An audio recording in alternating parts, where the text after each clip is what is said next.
Shri Venkateswara gold తాకట్టులో ఉన్న మీ బంగారాన్ని విడిపించి కొనబడును.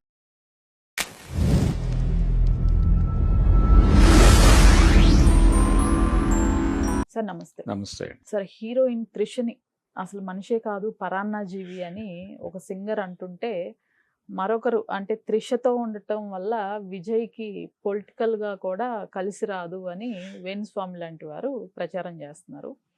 ఎందుకు త్రిషనే టార్గెట్ చేశారు? నిజంగానే త్రిష ఒక నెగిటివ్ వైబ్ అయ్యే ఛాన్స్ ఉంటుందా విజయ్కి? అంటే మొదటి నుంచి విజయ్ పొలిటికల్ లైఫ్కి సంబంధించి త్రిష మొదటి నుంచి లేదు ఆ సీన్లో. అంటే 2 సంవత్సరాల క్రితం ఆయన పార్టీ పెట్టాడు. ఓకే. 24 నుంచి ఆయన ప్రయాణం ఎన్నికలు అయిపోయిన మరుక్షణం ఆయన పార్టీ అనౌన్స్ చేశాడు. చేసిన రోజున త్రిష లేదు సీన్లో. ఆ తర్వాత ఆయన సుదీర్ఘ ప్రయాణం ఉంది. ఆయన స్కూళ్ళు కాలేజీలు ప్రచారం చేసుకుంటూ వెళ్ళాడు. జననాయకన్ అనేటువంటి సినిమా చేశాడు. ఆ సినిమా ఆగిపోయింది. అప్పుడు త్రిష లేదు సీన్లో. ఈ టైంలో ఎప్పుడు లేని త్రిషని ప్లాంట్ చేసింది భారతీయ జనతా పార్టీ. భారతీయ జనతా పార్టీ నాయకుడు నాగేంద్రన్ ఆయన ఓపెన్గా బయటకు వచ్చి త్రిష గురించి మొదటిసారి మాట్లాడాడు. మాట్లాడిన మరుక్షణం ప్రపంచం అంతా దాన్ని అందిపుచ్చుకుని త్రిషతో లింక్ చేసి రాస్తే విజయ్కి సంబంధించిన ఏ వార్త అయినా త్రిషతో రిలేట్ చేసి రాస్తే దానికి ఒక కన్జ్యూమింగ్ వాల్యూ వస్తుంది అనేది నమ్మారు అందరూ. నమ్మి అక్కడి నుంచి త్రిషని సెంటర్గా మార్చి రాయటం మొదలుపెట్టారు. ఆవిడ ఆయనతో ఒక సన్నిహిత సంబంధం ఉంది, ఆవిడకి ఫ్రెండ్షిప్ ఉంది. ఇవన్నీ అతని పర్సనల్ వ్యవహారం, ఆవిడ పర్సనల్ లైఫ్ కూడా అది.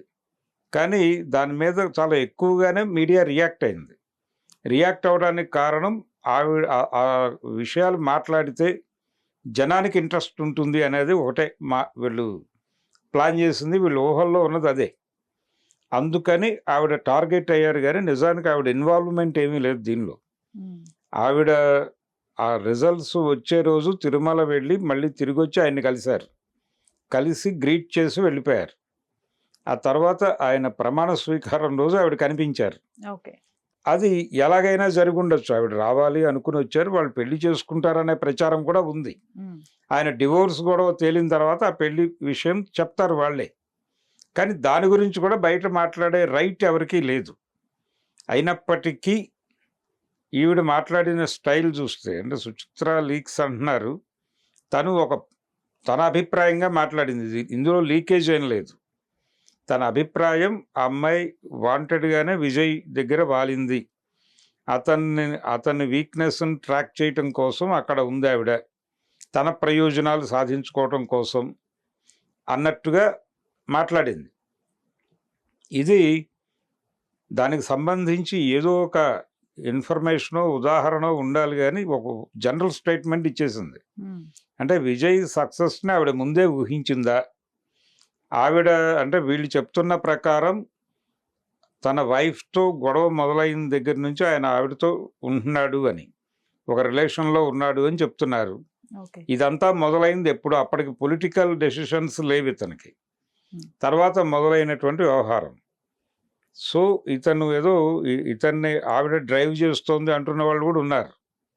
కానీ అదేమీ కనిపించట్లేదు. వాళ్ళ మధ్య పరిచయం ఉండొచ్చు, ఆ పరిచయం పెళ్లి దాకా వెళ్ళే పరిచయం కూడా కావచ్చు, అసలు వాళ్ళు పెళ్లి చేసుకోకపోవచ్చు. ఏది జరిగినా అది పర్సనల్ వ్యవహారం. ఆవిడ ఇన్ఫ్లుయెన్స్ అతని మీద ఉంది అని ఎవరు అనుకోలేరు. ఆవిడే ప్లాంట్ చేసి ఉంటే, ఒకవేళ ఈవిడ అనుకున్నట్టుగా ఆవిడే ప్లాంట్ చేసి పొలిటికల్ ఏరియాలో అతని ఇన్వాల్వ్మెంట్ కోరుకుని ఉంటే అది సక్సెస్ఫుల్గానే జరిగింది కార్యక్రమం. కాబట్టి ఆ క్రెడిట్ ఆవిడ అకౌంట్లోకి పెడుతుంది. చాలామంది ఆవిడ అమిత్ షాని కూడా కలిశారు. ఆ కలిసిన సందర్భంగా ఇతన్ని స్ట్రెంగ్థెన్ చేయడానికి కొన్ని అడ్వైజర్స్ ఈవిడ అడిగినట్టుగాను, అలాగే ఇతన్ని ఎన్డీఏ కంట్రోల్లోకి తీసుకురమ్మని ఆయన అడిగినట్టుగా కూడా ఒక ప్రచారం ఉంది బయట. ఆ టైంలో ఆ వార్తల ప్రకారం చూసినా త్రిష స్ట్రాంగ్ పొజిషనే ఉంది. కనుక ఆవిడ కష్టం ఆవిడ పడుతోంది, ఆవిడ యుద్ధం ఆవిడ చేస్తోంది. మధ్యలో ఆవిడ ట్రాప్ చేస్తే వచ్చి సరెండర్ అయిపోయేటువంటి కండిషన్లో అతను లేడు.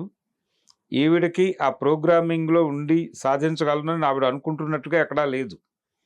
కనుక ఇది జస్ట్ వాళ్ళిద్దరూ ప్రస్తుతం లైమ్ లైట్లో ఉన్నారు ఇప్పుడు మార్కెట్లో. సో వీళ్ళ మీద ఒక కామెంట్ చేసేస్తే దాని సర్క్యులేషన్ రేంజ్ చాలా బాగుంటుంది అని అనుకున్నట్టుంది ఆవిడ. పర్సనల్గా త్రిషతో అంతకుముందు ఏవైనా గొడవలు ఉన్నాయేమో తెలియదు, ఈగో క్లాషెస్ ఉండి ఉండొచ్చు. కానీ ఆవిడ చెప్పిన మాటలు నిర్ధారించుకోవాల్సిన అంశాలు అయితే లేవు. త్రిష ఏ కోణంలో చూసినా ఆవిడ పరాన్న బుక్కు అంది ఈవిడ. అంటే ప్రతి రిలేషన్లోనూ ఆ అభియోగం ఉంటుంది. ఏదో ప్రయోజనం పొందటం కోసమే చేరింది అనేది ప్రతి ఒక్కరి మీద ఉంటుంది ఆ కామెంట్. అలాంటి జనరల్ కామెంట్ అది. అంతకుమించి దానికి ఏ రకమైన ప్రాధాన్యత లేదు సుచిత్రకి సంబంధించి. ఇతను కూడా దాదాపు అదే ధోరణి. ఓకే. అంటే దీనికి ఒక కన్జ్యూమింగ్ వాల్యూ చూశాడు అతను. చూసి ఈ రిలేషన్కి ఒక ఎక్స్పైరీ డేట్ చెప్పే ప్రయత్నం చేస్తున్నాడు. అంటే ఇప్పుడు గనక వదిలేస్తే నీ భవిష్యత్తు అద్భుతంగా ఉంటుంది విజయ్ అని చెప్తున్నాడు ఆయన. అంటే మీ రిలేషన్కి ఒక ఎక్స్పైరీ డేట్ వచ్చేసింది ఆల్రెడీ. నువ్వు సీఎంగా ఎమర్జ్ అయిన మరుక్షణం ఇది వదిలించేసుకుంటే నీకు ఆ లైఫ్ చాలా బాగుంటుంది అని చెప్పదలుచుకున్నాడు ఈయన. అంతకుముందు ఆయన మీద వివాదం జరిగింది కూడా అదే. సినిమా పరిశ్రమ నుంచి ఆయన మీద దాడి జరిగింది అదే. ఫిలిం జర్నలిస్టులు ఆయన్ని పక్కన పెట్టిన సందర్భం కూడా అదే. అంటే సినిమా సెలబ్రిటీస్ వాళ్ళు పెళ్ళిళ్ళు చేసుకుంటున్నారు అని ప్రకటన వచ్చిన రోజే ఈయన ఎక్స్పైరీ డేట్ చెప్తూ ఒక వీడియో రిలీజ్ చేసేవాడు. వీళ్ళు ఈ రోజున నిశ్చితార్థం జరుపుకున్నారు, బాగానే ఉంది, కానీ కరెక్ట్గా ఫలానా రోజు వీళ్ళు విడిపోయే ఛాన్సెస్ ఉన్నాయి అని చెప్తాడు ఈయన. వాళ్ళు ఏదో కలుస్తున్నటువంటి సెలబ్రేటివ్ మూడ్లో వాళ్ళు ఉంటారు, వాళ్ళ అభిమానులు కూడా ఆ మూడ్లో ఉంటారు. ఆ టైంలో వీళ్ళు ఇంకొక 6 నెలల తర్వాత విడిపోతారు అని చెప్పడం వెనకాల ఒక సాడిస్టిక్ అప్రోచ్ కూడా కనిపించింది జనాలకి. కనిపించి ఏమిటి ఇలా మాట్లాడుతున్నాడు అని అటువైపు నుంచి నిరసన వచ్చిన తర్వాత ఇలాంటి నిరాధారమైన వార్తలని ప్రాతిపదికగా చేసుకుని, అంటే ఇలాంటి నిరాధారమైన కామెంట్స్ని ప్రాతిపదికగా చేసుకుని వార్తలు కల్పించటం అనేది సోషల్ మీడియా చేస్తుంది. ఆ ధోరణికి వేణుస్వామి గారు ఊతంగా నిలబడుతున్నాడు. ప్రతి ఒక్కరూ ఒకసారి వేణుస్వామి ఈరోజు ఏమన్నా మాట్లాడా చూసి దాని మీద ఇంకేదో వండి ఒక వార్తని ప్రజల్లోకి పంపు చేయాలని అనుకుంటున్నారు. ఈ ధోరణి మీద రియాక్ట్ అవ్వాల్సిన బాధ్యత తన మీద ఉంది అని ఫిల్మ్ జర్నలిస్ట్ యూనియన్ అనుకుంది. అనుకుని వాళ్ళు విడిగా ఛాంబర్లో ప్రెస్ మీట్ పెట్టి ఇలాంటి వార్తలని ఆధారం చేసుకుని మీరేమి అంటే ఇలాంటి మాటల్ని ఆధారం చేసుకుని మనం వార్తలు కల్పించడం లాంటి పనులు చేయొద్దు, ఇండస్ట్రీని ఇబ్బంది పెట్టే వ్యవహారాలు వద్దు, ఇన్ ది సేమ్ టైం సాధ్యమైనంత వరకు అతన్ని బాయ్కాట్ చేద్దాం అనే డెసిషన్ తీసుకున్నారు. ఆ రోజు బాయ్కాట్ చేయటమే. ఈ బాయ్కాట్ చేయకపోతే ప్రమాదం అనేది, అంటే ఇండస్ట్రీకి మీడియాకి ఉన్నటువంటి లింక్స్ కూడా స్ట్రైన్ అవుతాయి ఇలాంటి వాళ్ళ వలన అని ఆ లెవెల్లో గొడవ జరిగింది ఆ రోజు. ఇంత గొడవ జరిగిన తర్వాత ఆయన కొంత ఆగాడు, మళ్ళీ ఇప్పుడు మొదలుపెట్టాడు తన ధోరణి. అంటే జనాల్లో ఉన్నటువంటి బలహీనత అతనికి తెలుసు. ఆ బలహీనతల ఆధారంగానే ఎవరైనా ఒక జంట క్యూరియస్గా కలుస్తుంటే, ఈరోజు కలుస్తున్నారు కానీ వీళ్ళు 3 నెలల తర్వాత 3 నెలల 12 రోజుల 20 గంటల్లో వీళ్ళు విడిపోతున్నారని ఒక డేట్ రాసి అక్కడ పడేస్తాడు. ఇక అక్కడి నుంచి చర్చలు మొదలవుతాయి, నిజమా కాదా అని. సో ఇలాంటి ఒక కన్జ్యూమింగ్ వాల్యూ ఉందని అతను జొరబడుతున్నాడు ప్రతిదానిలోకి. ఆ జొరబాటుగానే చూస్తున్నాను నేను ఇప్పుడు వీళ్ళ విషయంలో కూడా.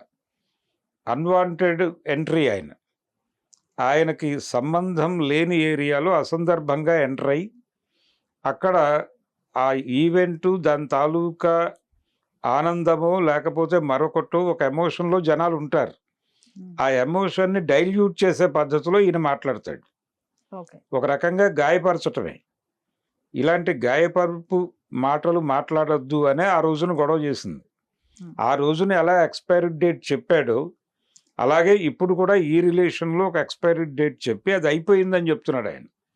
ఎన్నికల వరకే మీకు టైం, ఎన్నికలు అయిపోయినా రిజల్ట్స్ వచ్చేసినాయి, నువ్వు సీఎం అయిపోయావు, ఇప్పుడు ఈ రిలేషన్ కట్ చేసేసుకుంటే నీకు భవిష్యత్తు బాగుంటుంది, లేకపోతే నీ లైఫ్ స్ట్రైన్ అవుతుంది, ఈవిడితో ట్రావెల్ అయితే నువ్వు చాలా ఇబ్బందులు ఎదుర్కొంటావని ఒక రకంగా భయపెడుతున్నాడు.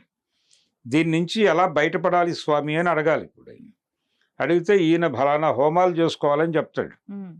చెప్పి ఒక 5-6 నుంచి ఒక 20 కోట్ల వరకు ఖర్చు పెట్టించటం అనే ప్రోగ్రాం మొదలవుతుంది. జనరల్గా వీళ్ళందరి వ్యూహం అదే. ఓకే. వీళ్ళందరి వ్యూహం అవతల వాళ్ళలో ఒక ఆందోళన క్రియేట్ చేసి ఆ ఆందోళన నుంచి బయటకు రావడానికి మార్గం కూడా వీళ్ళే చెప్పి అది మేమే చేస్తాం అని చెప్పి వీళ్ళ వ్యాపారాన్ని జరుపుకోవడం కోసం ఇలాంటి ప్రకటనలు చేస్తూ ఉంటాడు ఆయన. ఆల్రెడీ ఈ కథ కూడా ఎక్స్పోజ్ అయిపోయి ఉంది. ఆ మధ్య ఒక ఆయన చేస్తున్నటువంటి ఒక క్రతువుకు సంబంధించిన గందరగోళం కూడా మార్కెట్లోకి వచ్చేసింది, సోషల్ మీడియాలోకి. కనుక ప్రస్తుతం ఆ బిజినెస్ కోసం మాట్లాడాడు ఆయన. అంతకుమించి ఆయన దగ్గర ఏవో ఆధారాలు ఉండో, లేకపోతే రాశి చక్ర గతులు ఆయనకి పూర్తిగా స్మెల్ అందు, ఇలాంటి మాటలు మాట్లాడు. ప్రజలందరూ క్యూరియస్గా ఉన్నారు. ఇప్పుడు త్రిష విజయ్ అనే 2 పదాలకి మార్కెట్ ఉంది. వాళ్ళిద్దరూ పెళ్లి చేసుకుంటారు అన్నా జనం చూస్తున్నారు, చేసుకోరు అన్నా చూస్తున్నారు. అసలు చేసుకుంటే ఇతను సర్వనాశనం అయిపోతాడు అంటే ఈ రెండిటి కంటే కూడా అది ఎక్కువ సాలబుల్ అనుకున్నాడు ఆయన. అనుకుని రంగంలోకి దిగి వెంటనే ఒక వీడియో పడేశాడు తన వంతు బాధ్యతగా. కాబట్టి సమాజం ఇలాంటి వాళ్ళని కంట్రోల్ చేయాల్సిన అవసరం ఉంది అని మరొకసారి చెప్పాడు ఆయన.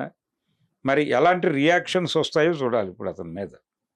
Right sir, thank you so much. Thank you.